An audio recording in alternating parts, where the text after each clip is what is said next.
Hello, friends, and welcome to another episode of the show. I couldn't even sleep last night. I'm not kidding you.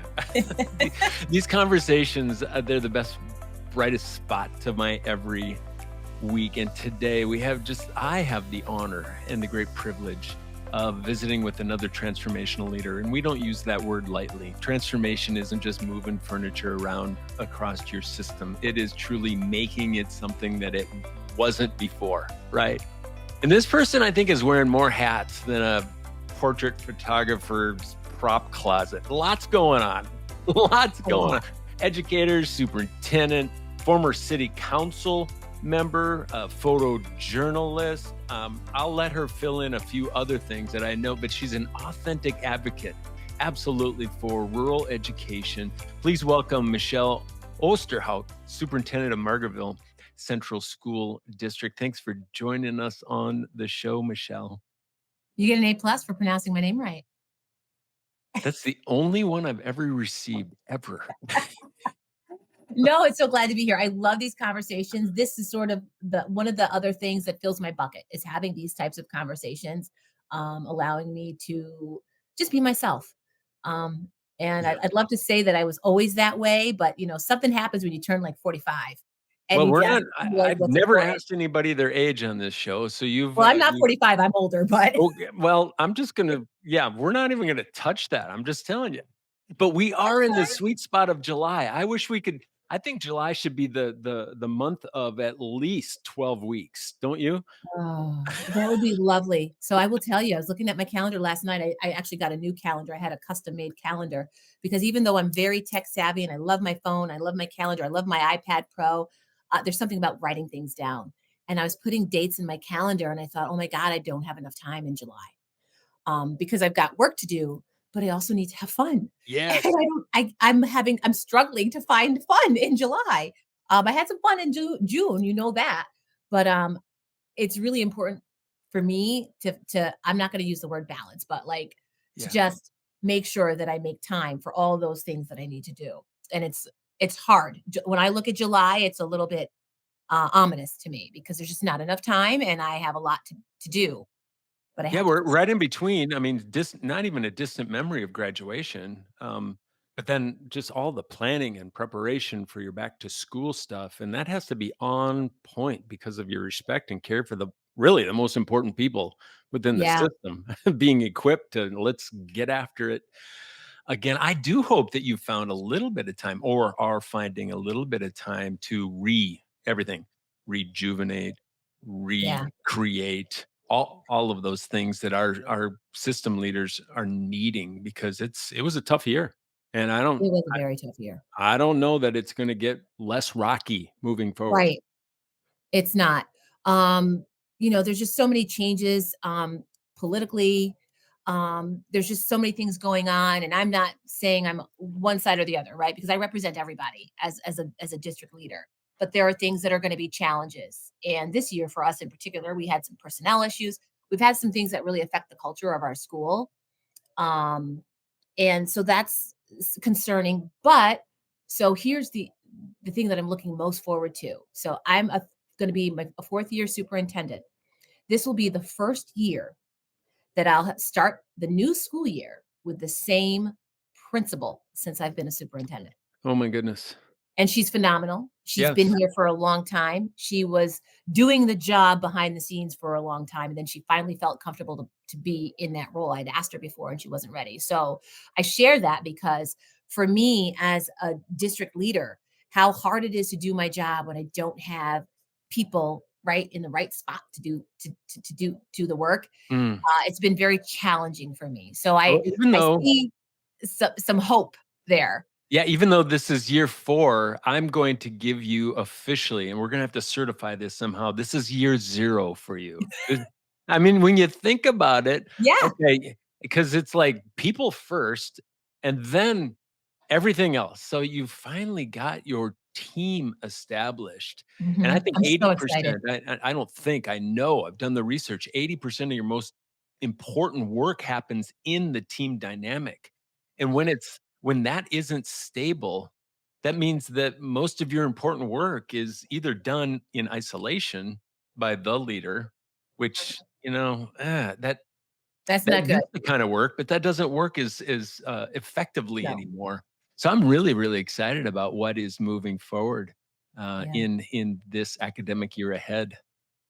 All the Congrats. challenges that we face as a district all led us to this spot. So I don't look at anything as a regret or a mistake or, you know, and I actually think some of those challenges we had to go through in order for people to sort of realize their role in the district. So it's exciting, but coming off of a difficult year, my main goal, believe it or not, this summer, I think you won't find this hard to believe, is to really just enjoy the summer, get Mhm. some purposeful work done, but you heard it first. Enjoy the summer. Like this is the only time where we have I want to say it's busy because we're preparing for a whole school year. So there's lots of things that we have to do, but it is more laid back. Right? It's more laid back. It's summer. There's not as many people in the building. It's kind of quiet. You can find some quiet space to just sort of get roll up your sleeves and get some work done. So I look forward to summer for that. Even though I am, a little nervous that July isn't 12 weeks like we'd love it to be, but I'm looking at the new year with I'm re-energized with Yeah. so all those things, right? Yes, yes. Re-energized, refocused on what we can build now that we have our team in place. And you said that team, right? How important that is. That's my favorite thing to do in this role is to create teams and to Mhm. create, like put people in like helping people realize what they can do and how they can make me look good because this is not about Michelle Osterhout. This is about the organization and the people Man. that do wonderful work. I oversee it, but it's certainly not about me.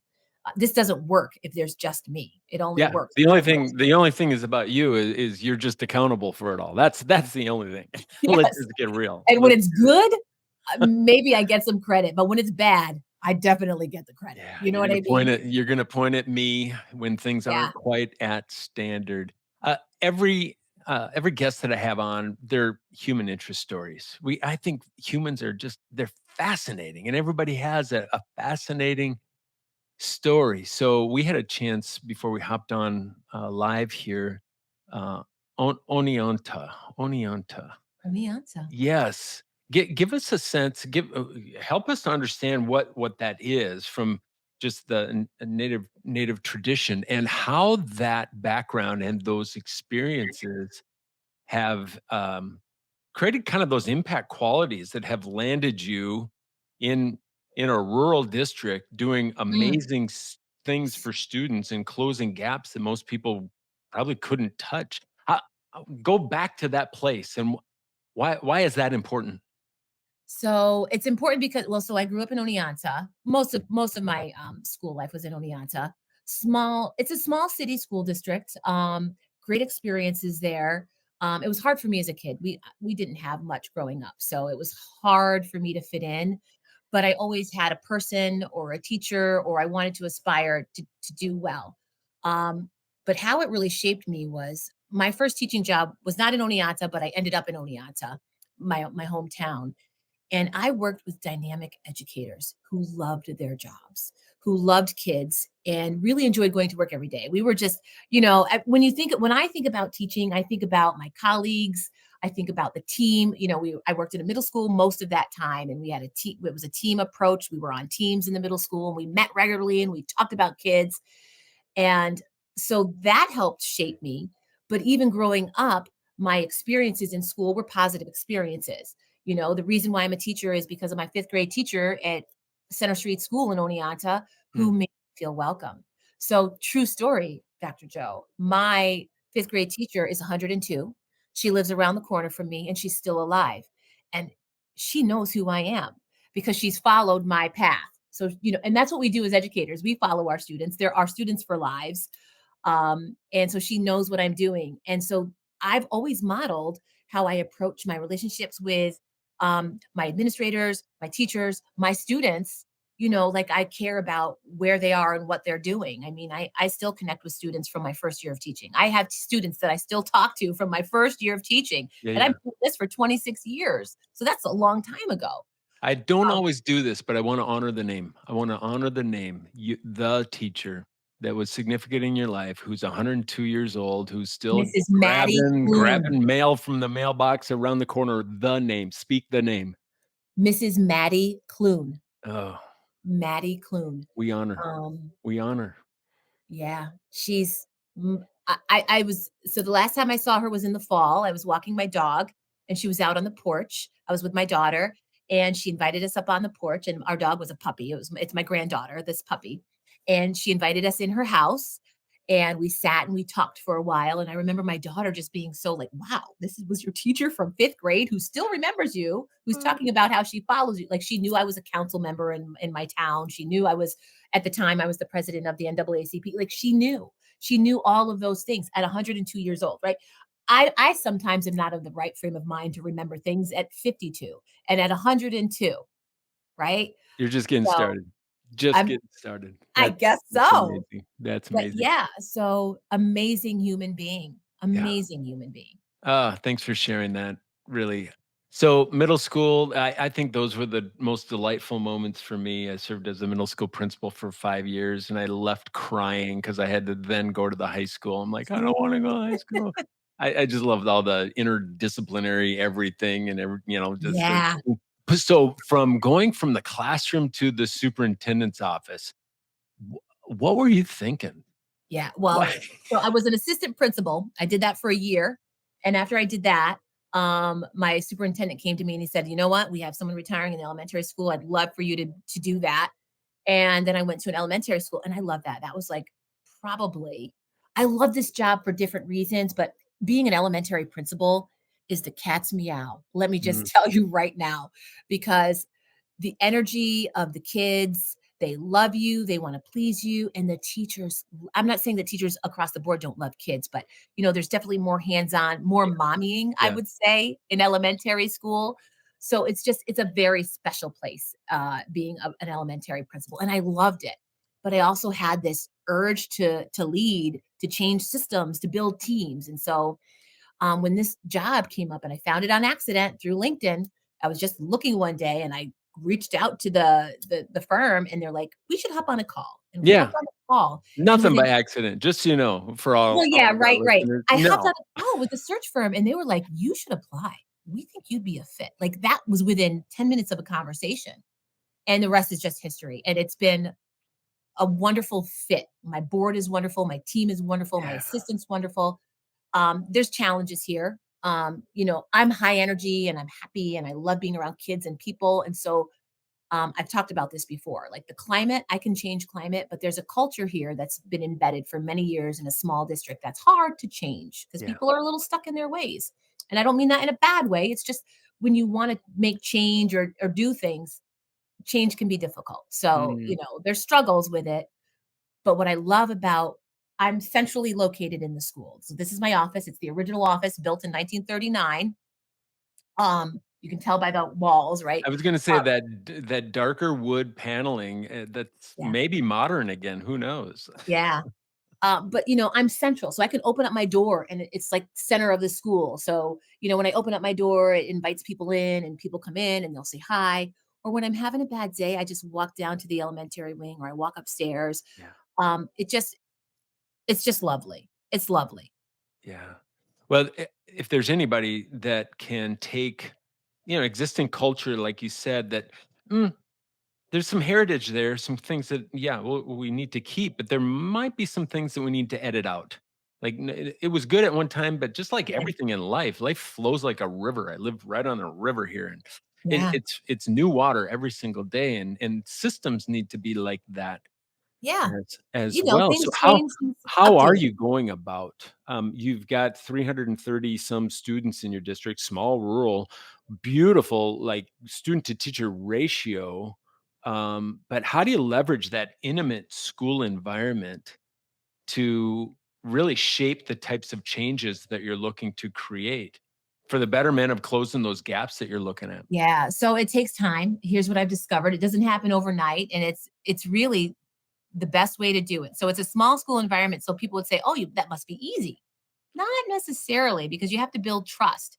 And then along the way, right, as a leader, there are decisions that we have to make that people don't always understand, and I've written about this.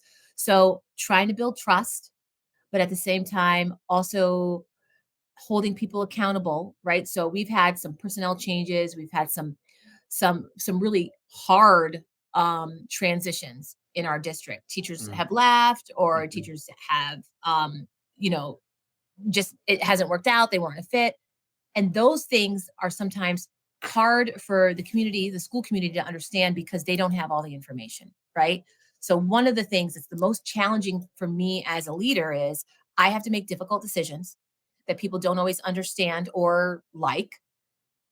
And part of that is because they don't have all the information. Why? Because I can't share all the information. So when you ask, how do you start to change culture and climate? It's hard if you have a series of events that are traumatic events to people because maybe a staff member is no longer here or a student does something crazy and you're dealing with a crisis. We've had our share of crises here.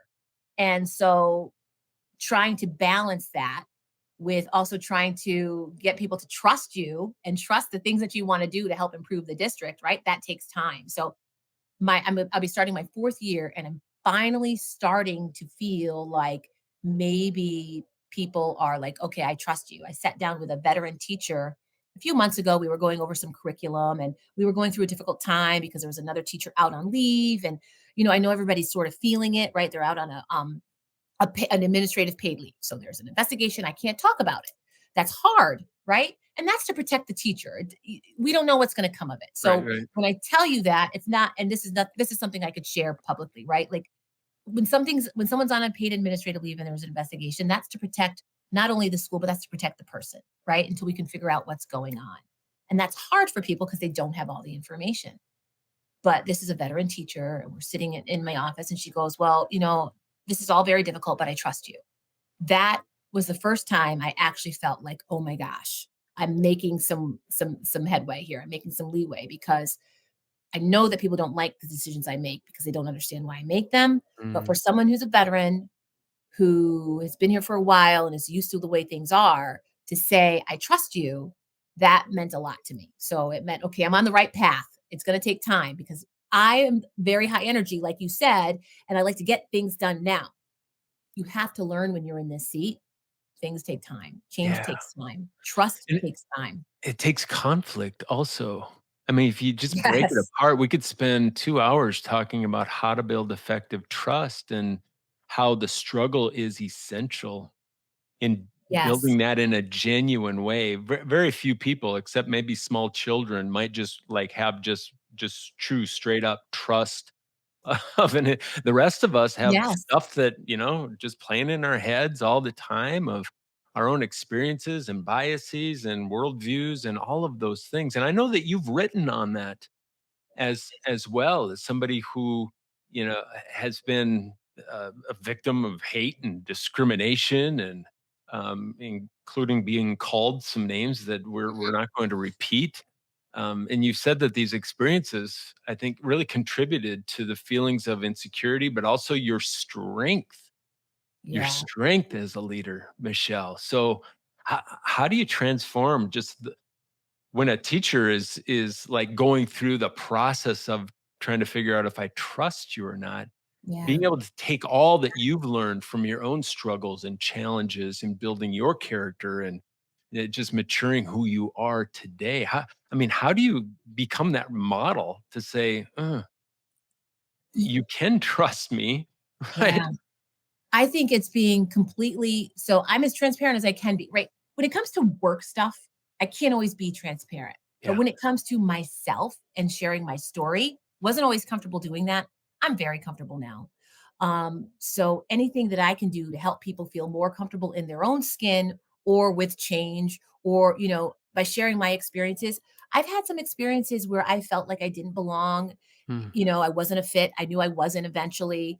I've had experiences where I wasn't treated well. I've had experiences that I just share them so that people know that I understand where they're coming from.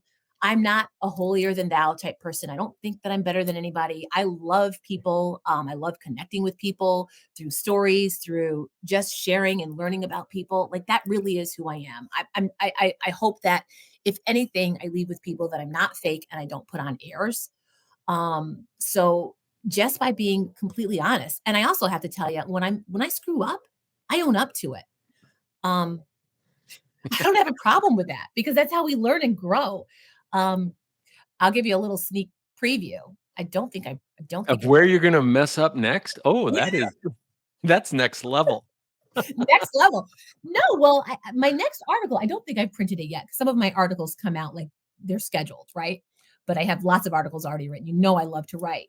I write on several platforms, but my next article is about getting a developing on your evaluation, and that's taboo.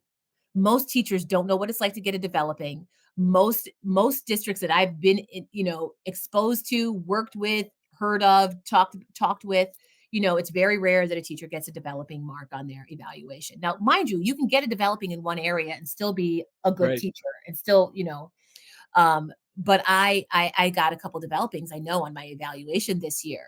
And I had a friend actually call me a couple weeks ago in like tears because she got a it wasn't even a developing. It was maybe like good or I don't remember what the categories were, but she was upset that they weren't all exceptional. And I thought, how could you be exceptional? You mean to tell me that you don't see any way that you need to improve? And I got a developing. And so last year we created a 5-year facilities plan, something this district hasn't had. They've never had a facilities plan. That sounds crazy, right? So we created a facilities plan. Actually, this year it was just approved a few board meetings ago. So under facilities, it's my score is developing. My board scored themselves as developing because we finally have a plan, but we haven't dove into the plan. We haven't, been working with the plan. Right. So we have a developing. That's what it should be. That's How can I be exceptional? functionally just what it is. It's and the next step in Yes. the next So 3 it's months will be progress. this. It's progress, but it's developing. So when I told my friend, so my friend called me up because she didn't get a perfect score, and I'm like, "You're crazy. I don't know what's going on with you." And that's not what I said, but that's what I was thinking. I'm like, "Your evaluation was so good, but because you know." Here's the other thing, Joe. To get to our positions, right? When you're in our positions as leaders, sure, some of us have faced some rejection along the way, but there are many of us who haven't. There are many of us who've maybe applied for actually most job I think every educational job except for one that I've applied to, I've gotten up to this point. So most of us haven't had a lot of rejection, right? Right. I talked to my colleagues, they haven't. So that was just a hard pill for her to swallow that her evaluation wasn't perfect. I'm assuming she was a teacher. She'd always got a perfect evaluations or really good evaluations, never a developing. So when I called her up to tell her that I got a developing, she was devastated for me. And I explained it to her how I explained it to you. And she goes, "Oh, I guess I could see that." I'm like, You should. You should see that. I'm always wanting to grow as a person, whether it's in my faith in God or in my, how I show my children how they should live not how they should live their lives. I don't want to tell them how they should live their lives, but how to live with integrity. Right. And then with this job, like we're always reflecting, we're always improving. So, if you can look at it that way, it just helps. And I have no regrets. No Mm. regrets. You're such a model. I mean, you're just such a model for a life that values continuous improvement in all things. For Thank you somebody for who is that. willing to step in the ring and go, I got my dukes up and I need to fight for the right things, but I'm also here to listen to anything that you believe I might not be doing real well because I'm all about continuous improvement. I Yeah. mean, that takes a real mature person. Not all adults have gotten to that point yet because we're just so covered with self-preservation. That's It just also takes fit. it If does. you're in a district or you're in a job or you're in a relationship where you really value each other and you really are able to have tough conversations, then you'll be open to hearing that feedback. I do that with my sister all the time too, because we're both going through what we call like our live your best life crisis, not midlife crisis. It's live your best life crisis. So there are things we're willing to accept and not willing to accept. And we're both willing to accept reflection and feedback from others. And so I practice that in all aspects of my life, but it's just so important to be able to just grow. I mean, that's Yeah. what we're doing, and to real education is fluid. We're changing all the time. Our needs are changing. The government is changing what they're going to, help us with. So we have to be fluid and we have to be able to adapt and reflect on, okay, this was serving us well. It's not anymore. What are we going to do to make it work? So Yeah, I don't smell victimhood at all in anything that you're resonating right now, and I wish we had a little bit more time, but I wanna just thank you for just showing us what effective leadership looks like, what real human, leadership looks like in the office of the superintendent. You're a real live person. You serve the role of the superintendent, and oftentimes those two things just need to be differentiated from each other. Yeah. And you've shown us that it can be, and you've shown us what knowing your community deeply looks like as well, and leading with courage, what that looks like, and never forgetting where you came from, what that looks like. So we've covered a lot here. I don't know. We're going to come in for a landing, but any final thoughts before we go? No, thanks for the opportunity.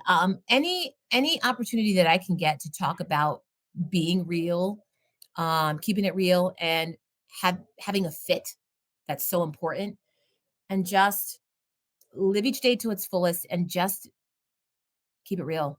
Our Yeah. stories are so important, and they really help us lead.